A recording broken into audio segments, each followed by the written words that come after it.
substance of the message. Allah says, another example I give you.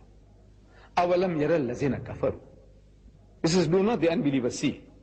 These atheists, these agnostics, the people who deny the existence of God, can't they see? In other words, Allah expects them to see, to be able to see, to witness. أَوَلَمْ يَرَ الَّذِينَ كَفَرُوا أَنَّ السَّمَاوَاتِ وَالْأَرْضَ كَانَتَ رَتْقًا. That the heavens and the earth were joined together as one unit of creation. فَفَتَقْنَاهُمَا, and he split them asunder. Who is he talking to? Who is he addressing? Kafir. Which kafir? The Bedouins of 1400 years ago? No, no. What can the poor man understand? Wallah, what did he know about the universe, about the creations of the heavens and the earth? What did he know? He only accepted whatever was said. If this was Allah's kalam, amanna saddaqna. We hear and we accept, we believe. This was iman that they had. They didn't have a grasp. Allah is not addressing those unbelievers of the times of Muhammad, or the unbelievers in the Congo, or among the Eskimos who might not believe in God. No, no, no, no, no, no. He is talking to the men of science, men of learning, who are now expounding to the world the theory of creation. That these astronomers, with the mighty telescopes, when they're looking into space and they're analyzing the movements in the heavens, and they're telling you as if they did it, if they are the ones who are making these things, this machine, this clock to work, this clock of the universe, the way they explain it as if they are doing it.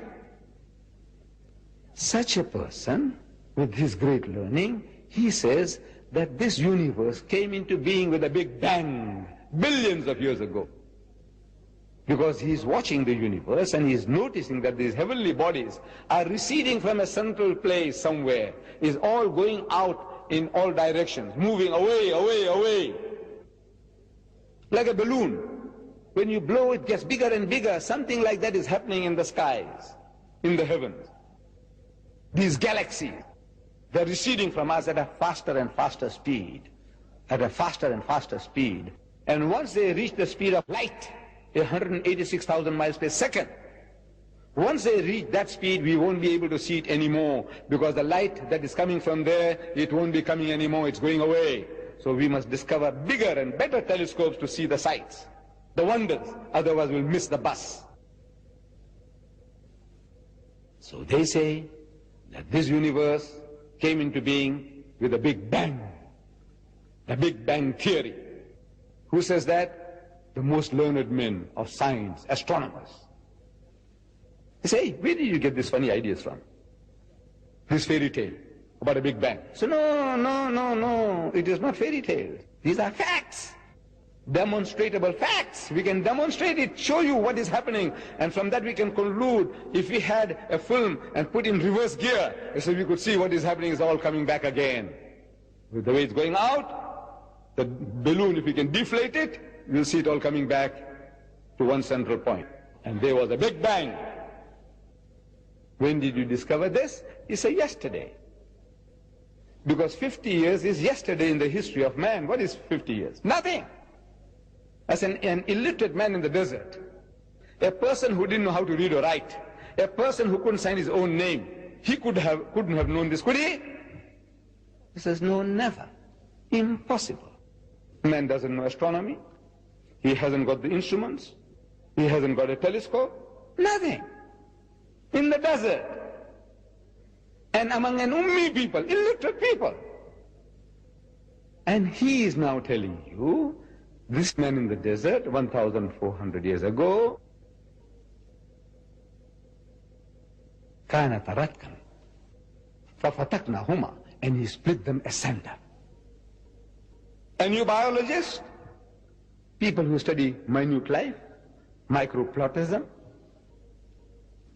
the amoeba, he says, you know, life originated in the sea, water.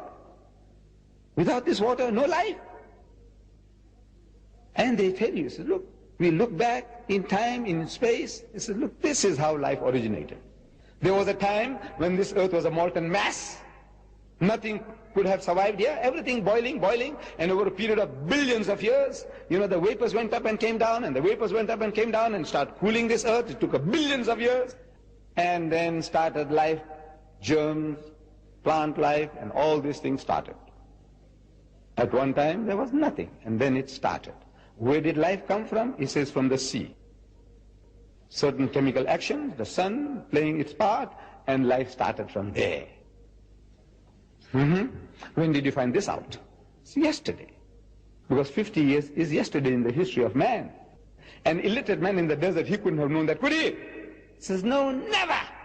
So, well, listen. So, وَجَعَلْنَا مِنَ الْمَاءِ كُلَّ شَيْءٍ حَيٍّ, and he has made from water every living thing. So, أَفَلَا يُؤْمِنُونَ, will you then not believe? Who? You, men of science, you, men of learning, you kafir, you atheist, you agnostic, why can't you believe?